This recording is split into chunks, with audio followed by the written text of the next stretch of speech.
কিছুদিন ধরে social media প্ল্যাটফর্মে একটি ফটো প্রচন্ড পরিমাণে ভাইরাল হচ্ছে এবং ফটোটি যার দাবি করা হচ্ছে তিনি হচ্ছেন মমতাজ, মানে শাহজাহানের স্ত্রী।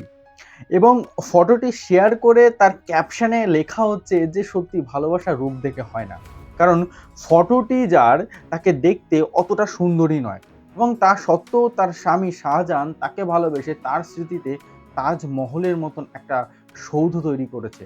এটা সত্যি প্রশংসনীয়। এবং তার সাথে সাথে শাহজাহানকে প্রেমিকের এক নম্বর দরজাটা দেওয়ার চেষ্টা হচ্ছে সোশ্যাল মিডিয়া জুড়ে। আমি ভাবলাম শাহজাহান কত বড় একজন প্রেমিক ছিলেন এবং তার হৃদয় জুড়ে কতটা প্রেমের বসবাস ছিল, তার হৃদয়টা প্রেমের জন্য কতটা বড় ছিল, কতটা বিশাল ছিল, সেটা জানানোটা হয়তো বড্ড বেশি ইম্পর্টেন্ট।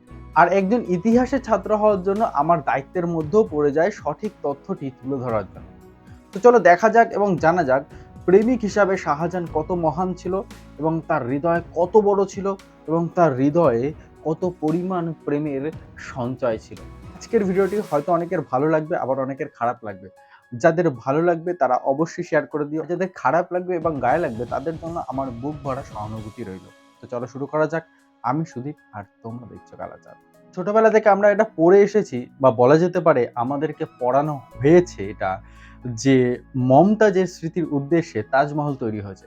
যেহেতু মমতাজের নামের শেষে তাজ রয়েছে, তার জন্য তাজমহলটা তার নামের সাথে খুব সহজেই যোগ করে দেওয়া যায়। কিন্তু অনেকেই জানে না মমতাজের আসল নামটা মমতাজই ছিল না, বা আমি এটাও বলতে পারি মমতাজ বলে শাহজাহানের কোনো স্ত্রী ছিল না। যাকে আমরা মমতাজ বলে থাকি বা যাকে মমতাজ বলে আমরা জেনে থাকি বা পড়েছি আমরা, তার আসল নামটা ছিল আরজুমান বানু বেগম। এবং মমতাজ শাহজাহানের প্রথম বা দ্বিতীয় বা তৃতীয় স্ত্রী ছিল না। মমতাজ ছিল শাহজাহানের চতুর্থ নম্বর স্ত্রী।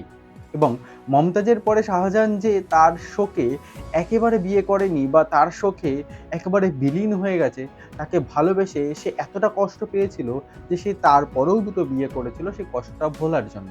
মানে প্রেমিক শাহজাহানের মোট 6টি স্ত্রী ছিল, তার মধ্যে মমতাজ বা আরজুমান বানু বেগম ছিল তার চতুর্থ নম্বর স্ত্রী। ভালোবাসায় বা লাভ স্টোরিতে একটা শব্দ ব্যবহার হয় না, লাভ অ্যাট ফার্স্ট সাইট। এখানেও লাভ অ্যাট ফার্স্ট সাইট হয়েছিল শাহজাহানের দ্বারা। শাহজাহান মমতাজকে প্রথম দেখেছিল মমতাজের শ্বশুর বাড়ি। অবাক হলে অ্যাকচুয়ালি মমতাজ ছিল শাহজাহানের এক সুবেদার শের আফগান খানের স্ত্রী। কিন্তু ভালোবাসায় কি এসব আর বাজ বিচার চলে বন্ধু? তাই আমাদের প্রেমিক শাহজাহান কি করলো, মমতাজের যিনি স্বামী ছিলেন শের আফগান খান, তাকে মেরে দিল এবং তাকে মেরে তার স্ত্রী মানে মমতাজকে জোরপূর্বক বিয়ে করে নিল। তো তুমি কি ভাবছো মমতাজের স্বামীকে মেরে দিয়েছিল বলে মমতাজকে মেরে দিয়েছিল? না না না, একদমই তেমন না। কারণ মমতাজকে সে ভালোবেসেছিল, মমতাজের প্রেমিক ছিল সে, মমতাজের প্রতি তার ভালোবাসা অফুরন্ত ছিল। তাই মমতাজের প্রথম স্বামীর ঘরে একটা মাত্র সন্তান ছিল, কিন্তু শাহজাহানের সাথে বিয়ের পরে তার 14টি সন্তান হয়েছিল। ভালোবাসার এত বর্ষণ করেছিল মমতাজের ওপর যে 14 নম্বর বাচ্চাটি জন্ম দিতে দিতে মমতাজ প্রাণ ত্যাগ করেছিল। ভালোবাসার পরিমাণটা দেখছো বন্ধু? এমন প্রেমিক পাবে কোথাও? 6টি রানী থাকা সত্ত্বেও তার মনোরঞ্জন করার জন্য ছিল 8,000 রক্ষিতা। কারণ তার মনের যে ভালোবাসা জমে আছে, তার মনে যে প্রেম জমে আছে, সেগুলো বাইরে তো বের করতে হবে। বের করার জন্য তো মানুষ দরকার। আর এত পরিমাণ প্রেম, সেগুলো বের করার জন্য অনেক পরিমাণেও তো মানুষ দরকার। ঠিক এই কারণে এত মানুষের তার দরকার ছিল, এত মেয়ের তার দরকার ছিল। তুমি কি ভাবছো এখানেই থেমেছিল আমাদের শাহজাহান? না, আমাদের প্রেমিক শাহজাহান এখানেই থেমেছিল না। তার প্রেমের অনেক উদাহরণ আরও আছে। মমতাজ মরে যাওয়ার পর তার শোকে কাতর হয়ে প্রায় মৃত্যু শয্যায় লড়াই করছিল আমাদের প্রেমিক শাহজাহান। এবং সেই মৃত্যু শয্যা থেকে বাঁচার জন্য এবং তার ভেতরে থাকা প্রেম কাউকে দিতে পারছে না, তার অন্তরটা পুরো ফেটে যাচ্ছে, তার বুক ফেটে যাচ্ছে, সেই যে প্রেম, সেই প্রেমটা দেওয়ার জন্য তার কিছুদিনের মধ্যে, মানে মমতাজের মরার কিছুদিনের মধ্যেই সে একটি বিয়ে করেছিল।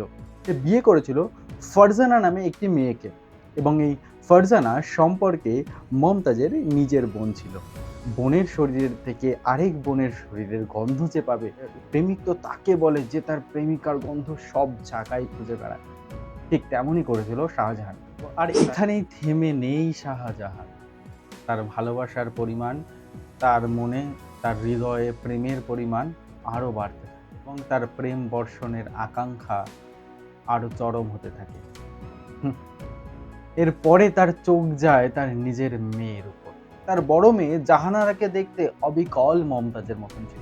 মানে মেয়ের রূপ একদম মায়ের মতো। কেন তার মায়েরই প্রতিচ্ছবি তার মেয়ে।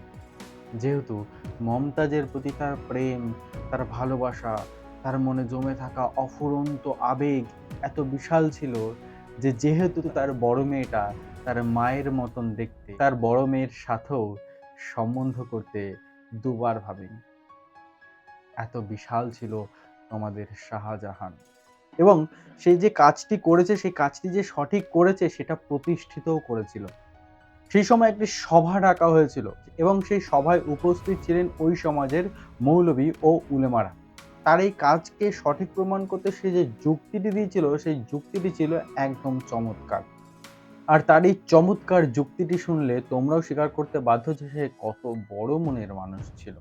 সে যুক্তি দিয়েছিল মালিক তার গাছের ফলের অধিকারী হয়। মানে কেউ যদি কোনো গাছ লাগায়, সেই গাছে যদি ফল হয়, সেই ফলটি খাওয়ার অধিকার থাকে সেই মালিকের উপর। তার জন্য সে তার মেয়ের সাথে শারীরিক সম্পর্ক বা যে কোনো সম্পর্ক করতে তার অধিকার অবশ্যই রয়েছে। তো এই মহান মানুষটিকে আমাদের ইতিহাসের পাতায় স্বর্ণাক্ষরে করে একজন মহান প্রেমিক, একজন মহান হৃদয়ের অধিকারী হিসাবে অঙ্কিত করা হয়েছে। এবং আমাদের নির্লজ্জ কিছু ঐতিহাসিক এটা অঙ্কিত করতে একবারও দ্বিধাবোধ করেনি।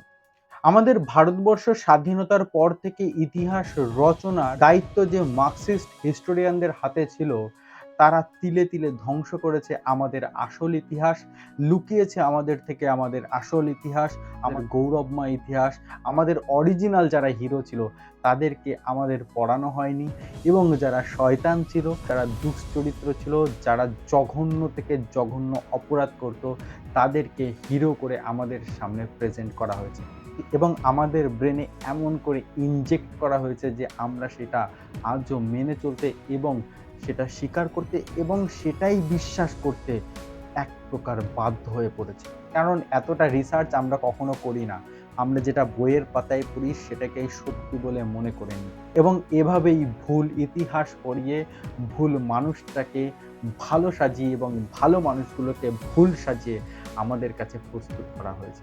আমি আশা করি মহান শাহজাহানের মহান হৃদয়ের পরিচয় যথাযথভাবে তোমাদের কাছে আমি তুলে ধরলাম এবং এটা তোমাদের হাতে। যদি তুমিও চাও যে সত্যি ইতিহাসটা মানুষের কাছে পৌঁছে যাক, তাহলে অবশ্যই ভিডিওটিকে শেয়ার করে সবার কাছে পৌঁছে দেওয়ার দায়িত্ব তোমার। তো চলো, তোমাদের সাথে দেখা হচ্ছে পরবর্তী ভিডিওতে। তোমরা সকলে ভালো থেকো। সবাইকে রাধে রাধে।